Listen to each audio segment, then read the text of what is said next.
మొత్తం doctor BR Ambedkar Konaseema జిల్లాలో ప్రతి మండలంలో, ప్రతి పంచాయతీలో, ప్రతి మున్సిపాలిటీ, ప్రతి పంచాయతీ పరిధిలో కూడా పబ్లిక్ డ్రైన్. ఇదే డ్రైన్. ఈ డ్రైన్ మొత్తం అంతా వెళ్ళి ఎక్కడ కలుస్తుంది? ఈ డ్రైన్ వాటర్ అంతా ఎక్కడ కలుస్తుంది? ఎందులో కలుపుతున్నారు వీళ్ళు? త్రాగునీరు, సాగునీరు పథకంలో కలుపుతున్నారా? లేకపోతే గోదావరి జలాలకి అనుసంధానంతో ఉన్నటువంటి గోదావరి మురుక్కోటి కలుపుతున్నారా? ఖచ్చితంగా ఎక్కడ దిక్కున కలుస్తుంది. ఎందుకంటే ఎన్విరాన్మెంట్ మీద వీళ్ళకి అవగాహన లేదు కాబట్టి ఈ మున్సిపాలిటీ సిబ్బందికి, పంచాయతీ సిబ్బందికి ఖచ్చితంగా త్రాగునీరు, సాగునీరు పథకంలో కలిపేస్తారు, లేకపోతే గోదావరి జలాల్లో కలిపేస్తారు. త్రాగునీరు, సాగునీరులో కలపడం, ఈ డ్రైనేజ్ నీరు చట్టవిరుద్ధం. వీళ్ళు చట్టరీత్యా చట్టపరమైన కఠినమైన చర్యలు వీరమే తీసుకోబడతాయి. నెంబర్ 2, ఈ గోదావరి జలాలకు అనుసంధానమైనటువంటి మురుగు కాలువల్లో కలపడం కూడా చట్టరీత్యా నేరం. అయితే ఈ డ్రైన్ వాటర్ ఇటు వెళ్ళాలి.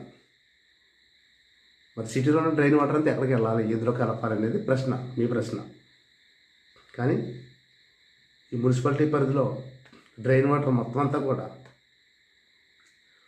ఒక చోటికి చేర్చాలి. అది ఒక ఈటీపీ ప్లాంట్ పెట్టాలి. ఒక 5 గుంచాలో, 1 ఎకరమో హౌసింగ్ లాగా చేసి, సిమెంట్ హౌసింగ్ లాగా చేసి, ఒక చెరువులాగా దాంట్లో మురికి నీరు రప్పించే విధంగా చర్యలు తీసుకుని, ఆ హౌసింగ్లో ఈ మురికి నీరు వచ్చిన తర్వాత దాంట్లో ఇఫ్యూయెంట్ ట్రీట్మెంట్ ప్లాంట్, ఈటీపీ మురికి నీరు శుద్ధి చేసే కర్మాగారం పెట్టాలి. ఈ గ్రామంలో, ఈ మున్సిపాలిటీ పరిధిలో ఉన్న ఈ డ్రైన్ వాటర్ అంతా కూడా ఈటీపీ ప్లాంట్లోకి వచ్చి శుద్ధి చేయబడాలి.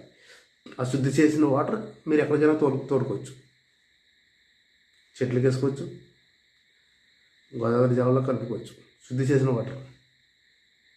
కానీ మీరు శుద్ధి చేయకుండా త్రాగునీరు, సాగునీరు కాలువలో కలిపేస్తున్నారు, పంట కాలువల్లో, గోదావరి జలంలో కలిపి, ఇది చట్టరీత్యా నేరం. ఖచ్చితంగా దీని మీద నెక్స్ట్ ఫోకస్ ఉంటుంది. అది ఈ డ్రైనేజ్ పైన ఈ బల్లలు తీసేసిన తర్వాత, డ్రైనేజ్ అన్ని క్లీన్ అయిన తర్వాత సెకండ్ సబ్జెక్ట్ అది డాక్టర్ బిఆర్ అంబేద్కర్ కోనసీమ జిల్లాలో, మొత్తం జిల్లా తర్వాత మళ్ళీ ఉమ్మడి తూర్పుగోదావరి జిల్లాలో ఉంటాయి.